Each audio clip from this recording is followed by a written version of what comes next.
Greetings, Ohio Valley. This is Dan Lima with OSU Extension from Belmont County. And this is Karen Cox from WVU Extension in Ohio County.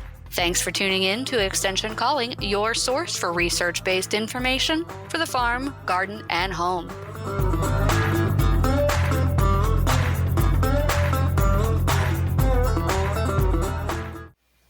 All right, so we got through tax season okay. I hope everyone did at least. But this time of year, a lot of assuming. Yeah. But yeah, this time of year, a lot of people are thinking about the finances on their farms, right? They've gone through their taxes, and hopefully you all have reported an income. And I just want to throw this out there. I know I'm a little behind for this tip, but do make sure that you are reporting an income, because if you aren't reporting an income on your taxes, then that means you're not going to get access to things like Social Security or Medicare. And it's really important to pay into those things, because you don't want to be 85 years old and not have access to income if you're unable to work. It's really important that you do report income for your farm and make sure that you are accurately representing where your farm profits are. Yes. And keep track of your finances, report all that. Always file a Form F, showing you are an active farmer. All those things are really important, and they will help you. I didn't even consider the fact that you are, Social Security is a huge deal, very important, and that is excellent advice. Thank you, Karen. It's something a lot of people don't think about. I honestly, you're right, and I agree that you should always file a Form F, show your farm income, show your expenses. It might not be a big income. It might be a deficit, but show that you're working, show that you have a business, and keep track of all that. Keep track of your records. And it's always, obviously you want to make a profit because that's how you better your financial situation, but always report everything so that you do have the paperwork showing that you've been working. Yeah. And you also need to, and one of the harder things is trying to figure out, how do you report your cost share income on your taxes? And that's a whole another episode that I would rather have somebody else talk about than me. But I wanted to talk today about the cost share programs that are out there. How can you get some assistance to make your farm a little bit more profitable? That's right. And a lot of these programs are federal. So even though there are some things that are state specific, a lot of it does apply to multiple states because they are federal programs and they are encompassed in the Farm Bill to help both the farmer and the environment. Right. And, there are so many cost share programs out there that it kind of gets hard to just focus. You should always start with, what are your goals and objectives for your property? And it's not always just for farms too. So let's say that you have a forest or woodlot.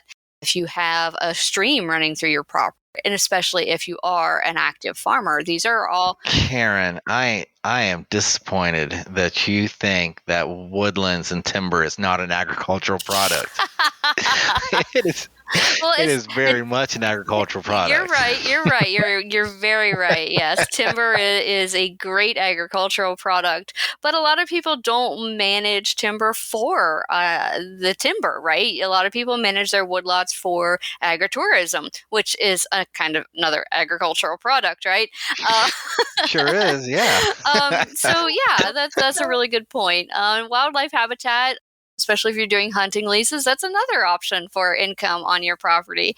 But yes. And conservation easements. Conservation easements are also kind of an agricultural industry. That's true. I'm just trying to say, if you don't have your farm registered as a business, that you can still qualify for some of these programs. There's the Conservation Reserve Program. There is... there's ag easements, conservation easements. There's so many different types of ag products out there. You said agritourism.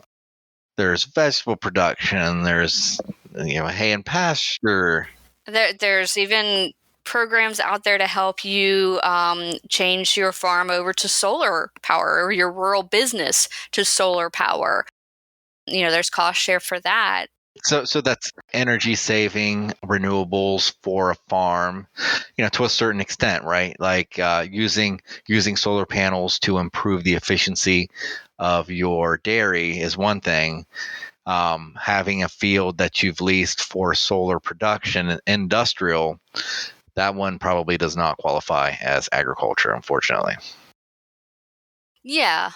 But the Rural Development Office is the one who would be controlling the things like solar panels and things like that for energy development. But it's for the use of a business. So yeah, you're not going to be putting solar panels in so that you can sell power, but you are putting panels in so that you can run your business. But it doesn't have to be an agricultural business. I got you. The rural development is just that, is rural development.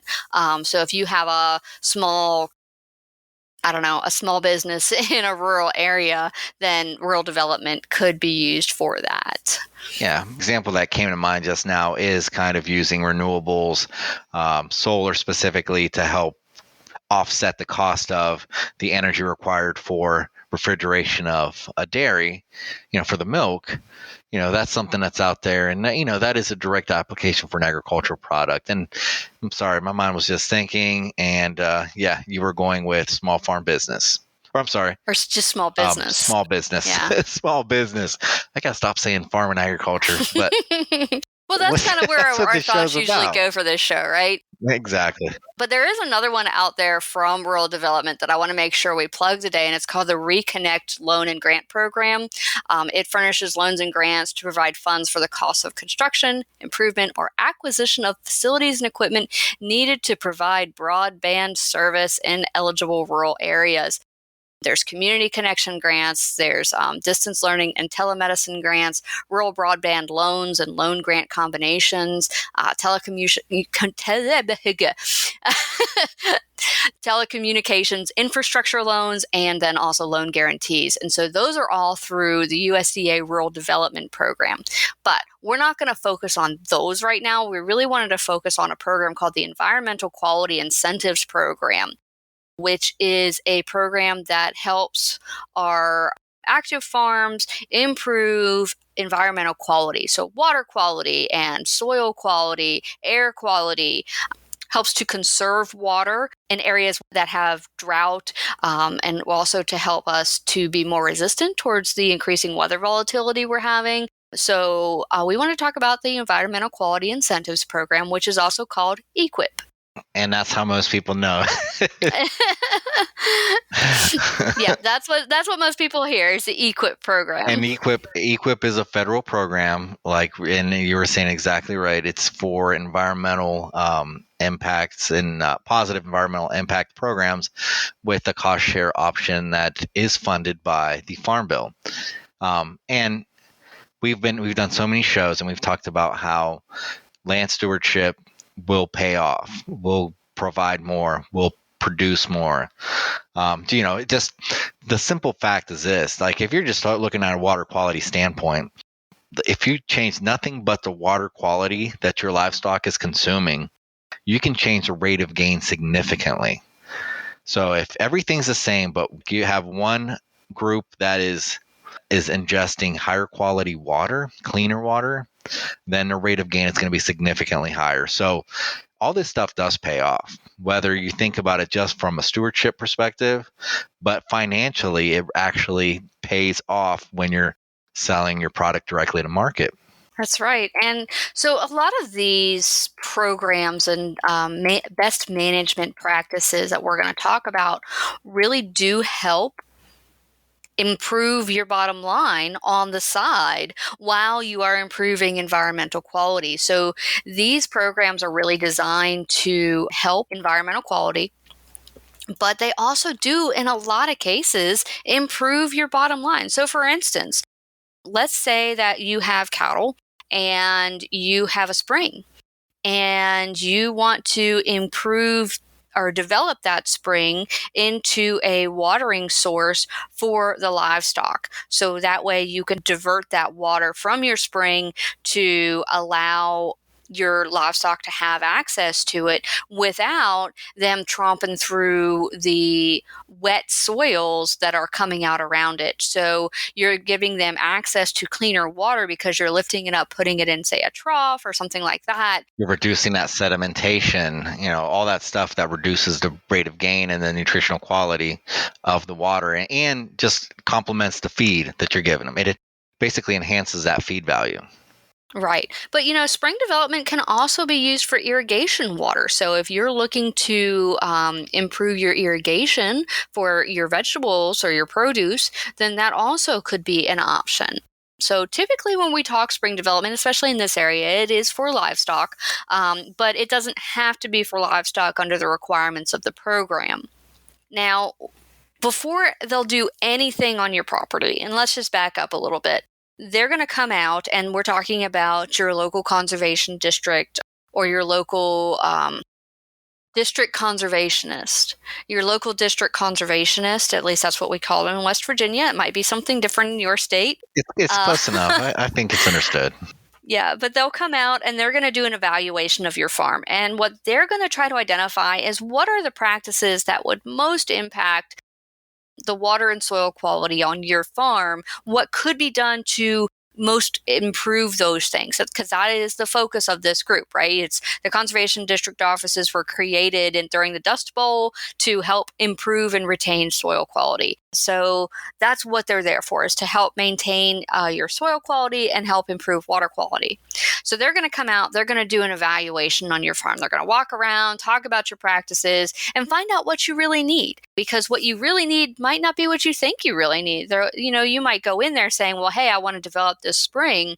And they say, well, the first thing you need to do is put up a fence so that your cattle stop skipping into the highway, or so that you can rotate your cattle better, right? Well, if it's a highway fence, that should be the hard part, or the Department of Transportation. That's on them. Oh, they don't care. They just want to, make sure that if your cow gets hit by a car, it's your fault. So do keep that in mind, is that if your livestock does cause an accident, that it is your liability. So make sure your fences are in good shape. But let's talk about some of the programs. So we just talked about fencing. So let's talk a little bit about the fencing options under EQIP. Yeah. And just I guess one other thing with the spring development, like you were saying, is, so you have these springs that are coming out of the ground. The water typically, the cleaner it is, the better it is for the animal. But also you got to think, accessibility to it, right? So this is going to kind of touch on fencing, but with spring development, you're also making sure that the livestock has good access to it.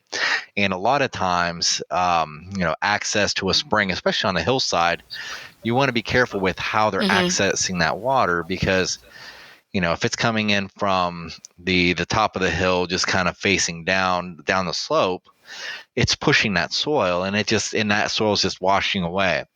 So a lot of times, one of the things with fencing is preventing your animals from being in a potential accessing water, accessing fields in a potential manner to reduce erosion. So a lot of these practices do compound on each other. They do work congruently to enhance a practice. So, when we talk about spring development, think exclusion fencing on top of that too, because the direction that your animals are accessing that spring is going to be crucial for potential erosion problems. That's exactly right. Yeah.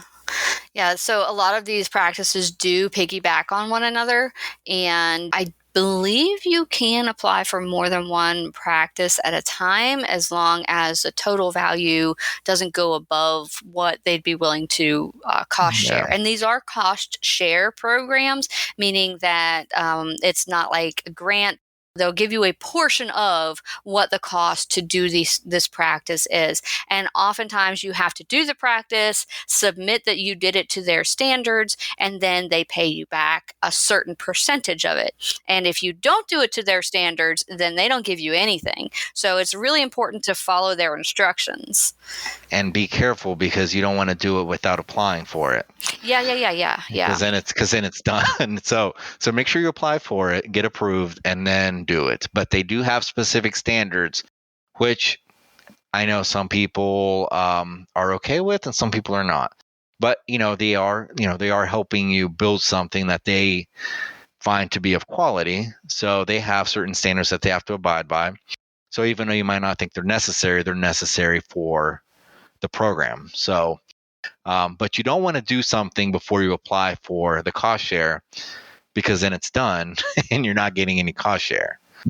Let's talk about that for a minute, because filling out an application for our cost share program is rather complicated. I mean, this is the federal government we're talking about, so there's a lot of paperwork involved.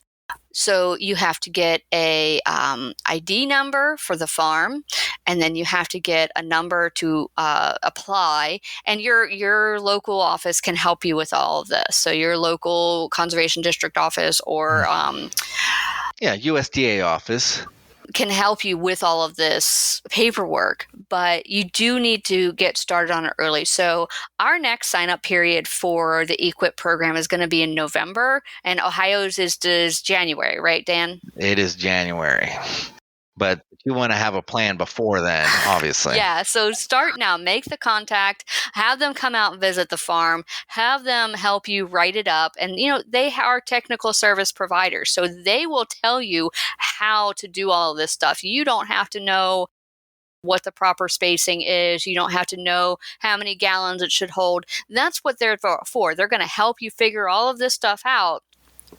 And they're also going to do evaluations on how, let's go back to spring development, right? They're going to look at how diverting that water might affect stream flow in your watershed. And they're going to make sure that the plan helps to preserve conditions that support whatever habitats are in that landscape already. So the reason they do things the way they do is to make sure that they are preserving habitats and that they are not damaging habitats. So that's an important step, and that takes time. So you can't just walk in a week before applications are due and go, "Hey, I want to apply for this program," because you're not going to have time, and they're not going to have time to get things done. So that's one of the reasons we wanted to talk about this now. Like for us, we have 2 sign-up periods in our area, and one is April 1st, and the other one is November. I think it's November 5th. But basically, I wanted to bring this up. It's now that you've gone, "Oh, shucks, I just missed it," so that you have time to start working towards the next one. Yeah, and one of the things that you touched on, maybe it wasn't super clear, like there's only a certain amount of money that the USDA has to have these EQIP programs and to fund these programs at a state level, at a local level. Mm-hmm. So they're going to evaluate and score the changes you want to make as far as an environmental impact. And their goal is, like you were saying, to have the most environmental impact types of programs so that they are doing the most good with the money they have. Right. So typically, when you're applying for these things, this is actually coming from the horse's mouth. Like when I talk to the NRCS office locally here, they typically value programs that will implicate several practices to improve overall quality in a multifaceted manner. Meaning, if you're just doing one thing to impact one thing, it might not get as much attention as doing 2 or 3 things and improving several other things around it. Because we were saying, like, a lot of times when you do one conservation practice and another one simultaneously, you're going to have a bigger impact because you're going to start having impact on more than one thing at the same time, which will drastically improve things. So they look at that stuff when they're scoring, right, how much they're going to give you as far as a score to be able to fund and cost share certain programs. So think about these things and think about it. They have an eye for this, so they'll be able to guide you through all this stuff. There's always going to be a farm visit. There's always going to be an evaluation stage. That's why you really can't wait until December to start thinking about it. You got to do this now. Mm-hmm. And they'll help you identify parts of your farm that they think will get the most benefits. And they're looking at environmental impacts, but again, you have to be the eye for some of the economics behind it. A more fertile field, cleaner water, that'll just increase the rate of gain of your livestock.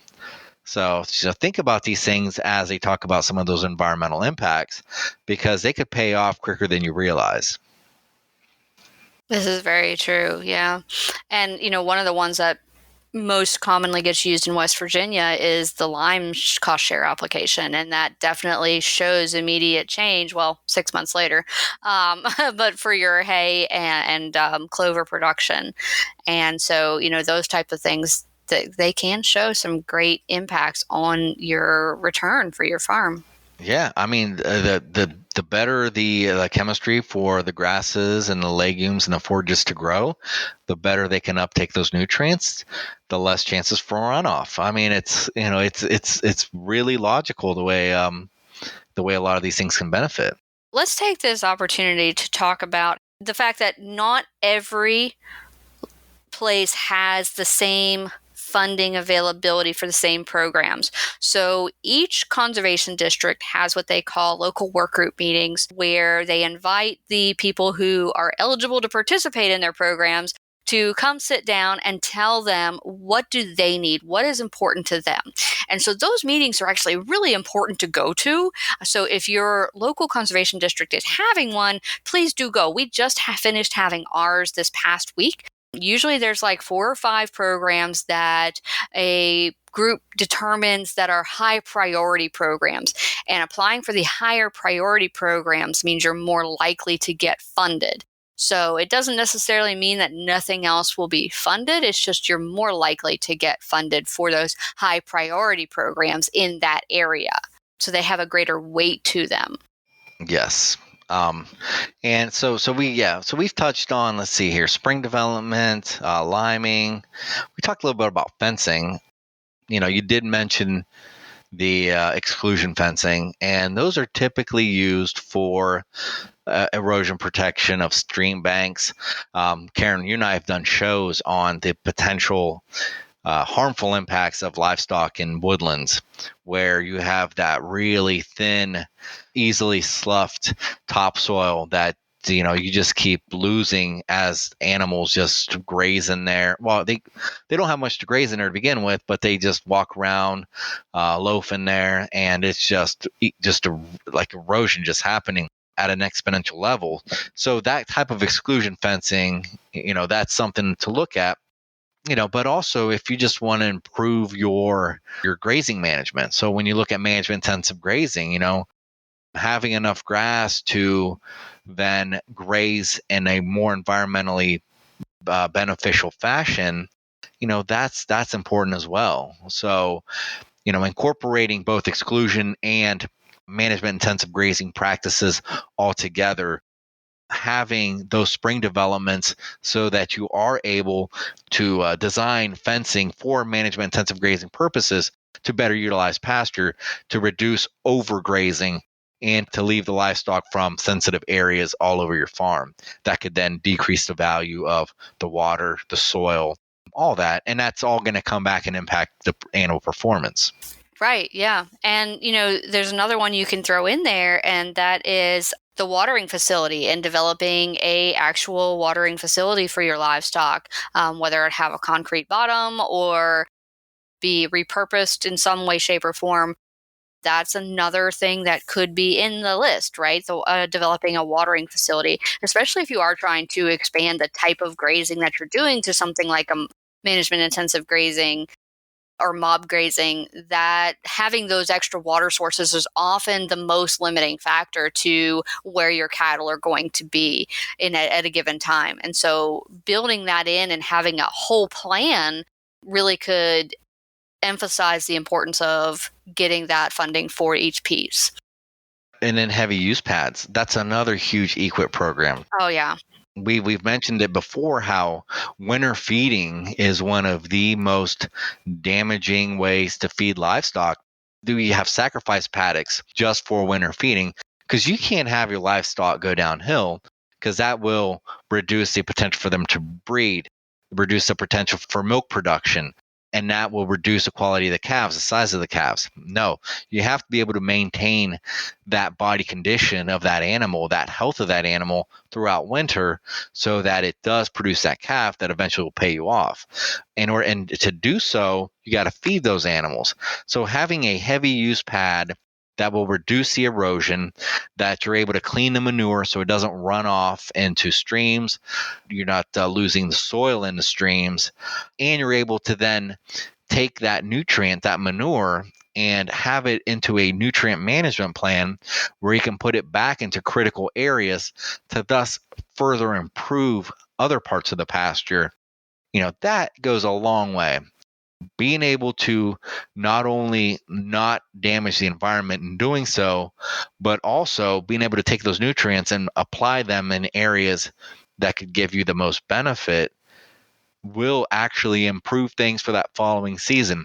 So having these programs in place, looking into these programs, figuring out the best way to improve your production, and in turn improving your stewardship practices so that that land is producing more and more and more. And the better you get at it, the easier it becomes. You're able to increase your herd size. You're able to sell then more calves. You can start to see how a healthy land with good stewardship, healthy animals, healthy land will in turn keep animals healthy, which will in turn make you more money because you'll get fatter calves, you'll get more calves, and a healthy animal is a lot easier to manage than a sick animal. And healthy land is easier to manage than trying to remedy sick land. Trying to remedy land that's going downhill. So take care of this stuff. It'll pay you back in the long run.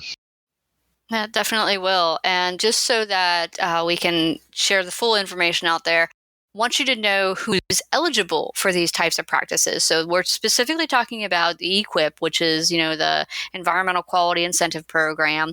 And the land that's eligible includes cropland and hayland, rangeland, pastureland, non-industrial private forest land, and other farm or ranch lands and or environmentally sensitive areas. Eligible applicants include agricultural producers, owners of non-industrial private forest land, Indian tribes, those with an interest in the agriculture or forestry operations, and water management entities. The water management entities is a new addition to this, and it's mostly for those entities that are managing aquifers and what's being put into those aquifers. So being able to manage those larger areas, because aquifers absorb water from a large space. And so they wanted to give those water management agent entities an opportunity to participate in this as well. All right, we are out of time. Thanks so much for tuning in, and we will catch you next week. Thanks for listening to Extension Calling. This show is a collaboration between OSU Belmont County Extension Educator Dan Lima and WVU Ohio County Extension Agent Karen Cox. If you'd like a transcript of this show, contact us at the office. Also, let us know if you enjoy the show by ranking us on your podcast app.